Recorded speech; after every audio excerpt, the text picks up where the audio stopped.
ভাঙা সংসার জোড়া লাগানো যায়, ওকে আমি বলেছিলাম যে আমি আর বাংলাদেশের কোনো প্রান্তেই পা দিব না। তো তোমরা যদি একান্তই আমাকে চাও, আমাদের বাচ্চাগুলোর মুখের দিকে তাকিয়ে সংসার টিকাতে চাও, তাহলে তুমি আমাদের এখানে আসতে পারো।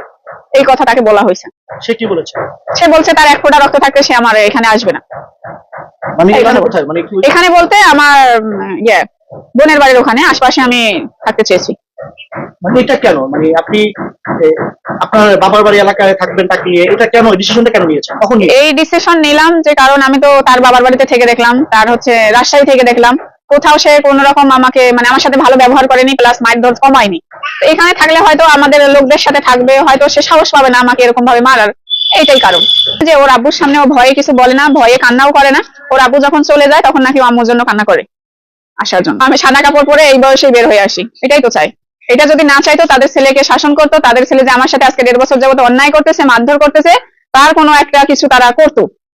আর এখন যখন আমি নিজেই চলে এসে এখন একটা বিশৃঙ্খলা সৃষ্টি হয়েছে, তখন তার লাল বেনারসি শাড়ির উঠাই তো কোনো লাভ নেই। ঠিক আছে, ওগুলো আমি দেখেছি। আমার ছেলে হয়তো আমাকে ছাড়া ভালো নেই, এটা আমি বিশ্বাস করি।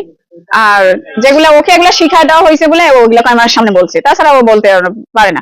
আর এইটা জানি যে ওর আব্বুর সামনে ও ভয়ে কিছু বলে না, ভয়ে কান্নাও করে না। ওর আব্বু যখন চলে যায় তখন নাকি আম্মুর জন্য কান্না করে আসার জন্য। আচ্ছা, আপনাকে ছাড়া মানিকও ভালো নেই, এই কথাও তিনি বলেছে যে আব্বুও ভালো নেই। ওইটা তো ওকে শিখায় দেওয়া হয়েছে, তাই সেজন্য বলছে। ও তো ছোট মানুষ, ওর তো বোঝার ক্ষমতা নেই যে আব্বু ভালো নেই। আপনার কি মনে হচ্ছে আপনাকে ছাড়া মানিক ভালো আছে? ভালো আছে, থাকবে না কেন? এখন আমি যখন ছিলাম তখন সে খাওয়া দাওয়া করতো না ঠিক মতো কোনো ইনকামও করে না, খাওয়া দাওয়া করে না, সবসময় নেশায় থাকে, সবসময় আমাকে নিয়ে সন্দেহ করে, ঝগড়াঝাটি করে। এখন দেখেন দিব্যি সে 3 বেলা মায়ের হাতের গরম গরম রান্না খাচ্ছে, ঘুমাচ্ছে, এখানে সেখানে যাচ্ছে। বাসায় দেখেন প্রতিদিন যে বাসায় প্রতিদিন ঝগড়া হইতো, এখন সে বাসায় আর কোনো ঝগড়া নাই। তাহলে আমি মানুষটাই ওখানকার সমস্যা ছিলাম, আমি চলে আসছি সব সমস্যার সমাধান। এখন তার ভালো আছে, সুখে আছে। আপনি তাকে ছাড়া কেমন আছেন? আমি তাকে ছাড়া কেমন থাকবো? আমি ভালো নেই, সত্যি কথা বলতে। মেয়েদের একটু আবেগ বেশি। আমার আবেগ বলতে তেমন কোনো নাই, আমি আবেগের থেকে বিবেকে থাকা লোক বেশি। আমার মানে অতিরিক্ত আবেগ আমি নিজেই পছন্দ করি না। আমার অনেকগুলো আছে ন্যাকামো কথা বলে এ করে, আমি আসলে সেরকম মেয়েও না, আমার তো ওটা ন্যাকামিও পছন্দ না। তো আমি যতটুকু পারি সবসময় বিবেকে থাকার চেষ্টা করি। আপনারাই বিবেচনা করেন যে একটা মানুষের জীবের কারণে কি সংসার ভাঙতেছে, না আমার উপর যে টর্চার গুলা হয়েছে, যে মারধর গুলা হয়েছে, আমি তার জন্য সেগুলো সহ্য করতে না পেরে আমি আসছি।